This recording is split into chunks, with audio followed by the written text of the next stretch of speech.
بندہ کہتا ہے میں تو قرآن کو مانتا ہی نہیں، ایک ہے دلیل عقلی، ایک بندہ رب کو مانتا ہی نہیں۔ بسم اللہ الرحمن الرحیم، یا ایھا الناس اعبدوا ربکم الذی خلقکم والذین من قبلکم لعلکم تتقون، صدق اللہ العظیم۔ اللہم صلی علی محمد وعلی آل محمد کما صلیت علی ابراہیم وعلی آل ابراہیم انک حمید مجید۔ اللہم بارک علی محمد وعلی آل محمد کما بارکت علی ابراہیم وعلی آل ابراہیم انک حمید مجید۔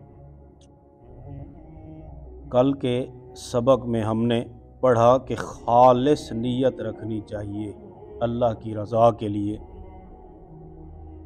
تو آج ہم شروع کر رہے ہیں اصطلاحات، یعنی کہ قرآن پاک کو سمجھنے کے لیے اصطلاحات کی ضرورت ہوتی ہے۔ قرآن میں جو اصطلاحات استعمال کی گئی، نمبر پہلا ہے دعویٰ یا موضوع صورت۔ ہر ایک صورت کا ایک مرکزی مضمون ہوتا ہے، ایک مرکزی موضوع ہوتا ہے، دعویٰ ہوتا ہے۔ جس طریقے سے زمین ہموار ہے، ہموار زمین کے اوپر کئی قسم کے درخت ہیں، اب سب درخت الگ الگ اور ممتاز ہیں۔ اس کی وجہ کیا ہے کہ ان کا بیج الگ ہے، ان کا تخم الگ ہے۔ جب بیج الگ ہوگا تو درخت بھی دوسرے درختوں سے ممتاز ہوگا، اور بیج کا اثر سب پتوں میں، ٹہنیوں میں، شاخوں میں، پورے اس کے درخت کے پورے جسم میں ہوگا۔ تو اسی طرح ہر صورت کا جو موضوع اور دعویٰ ہوتا ہے وہ ساری کی ساری صورت میں اس کا کوئی نہ کوئی اثر ضرور ہوتا ہے۔ اور اس کے بعد دوسرا نمبر ہے دلیل۔ دلیل اس بیان کو کہتے ہیں جس سے دعویٰ اور موضوع ثابت کیا جائے، دعویٰ اور موضوع ثابت کیا جائے۔ قرآن مجید میں دعویٰ کو ثابت کرنے کے لیے 4 قسم کے دلائل بیان کیے جائیں گے۔ ایک ہے دلیل عقلی محض، دوسرا ہے دلیل عقلی مع اعتراف الخصم، اور تیسرا ہے دلیل نقلی، اور چوتھا ہے دلیل وحی۔ اب جو دلیل عقلی ہے، دلیل عقلی اس لفظ سے سمجھ آ رہا ہے کہ دلیل عقلی وہ دلیل ہے جو عقل کے مطابق ہو، عقل کے جو مطابق ہوگی اسے دلیل عقلی کہیں گے۔ اور دلیل عقلی اللہ نے کیوں بیان کی؟ ایک بندہ کہتا ہے میں تو قرآن کو مانتا ہی نہیں، میں تو دلیل وحی کو مانتا ہی نہیں۔ وحی کو جو نہیں مانتا کافر ہے، مشرک ہے، اب اس کو منوانا ہے، اس کو کیسے منوائیں گے؟ اس کو دلیل عقلی سے منوائیں گے۔ جس کی مثال یہ ہے، یا ایھا الناس، اے لوگو، اعبدوا ربکم، عبادت کرو تم اپنے رب کی۔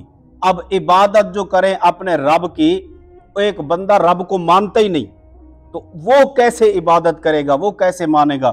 فرمایا الذی خلقکم، اس لیے اس رب کی عبادت کرو کہ اس نے تم کو پیدا کیا، والذین من قبلکم، اور تمہارے آباؤ اجداد کو پیدا کیا، لعلکم تتقون، تاکہ تم گناہوں سے بچو اور نیکوکار ہو جاؤ۔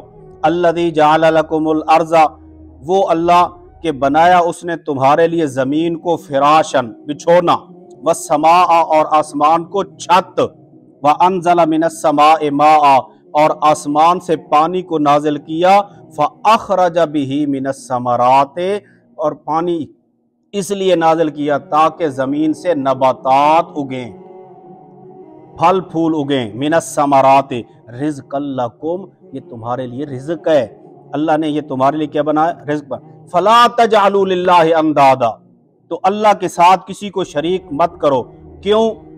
اس لیے کہ آسمان سے پانی نازل کرنے والا اللہ، اور زمین کو بنانے والا اللہ، آسمان کو چھت بنانے والا اللہ، تو فلا تجعلوا للہ اندادا، اللہ کے ساتھ کسی کو شریک نہ کرو۔ وانتم تعلمون، حالانکہ تم اچھے طریقے سے جانتے ہو کہ یہ سارے کام کون کر سکتا ہے؟ اللہ کر سکتا ہے۔ تو یہ ہے دلیل عقلی، یعنی عقل کے مطابق اللہ نے بات کی ہے۔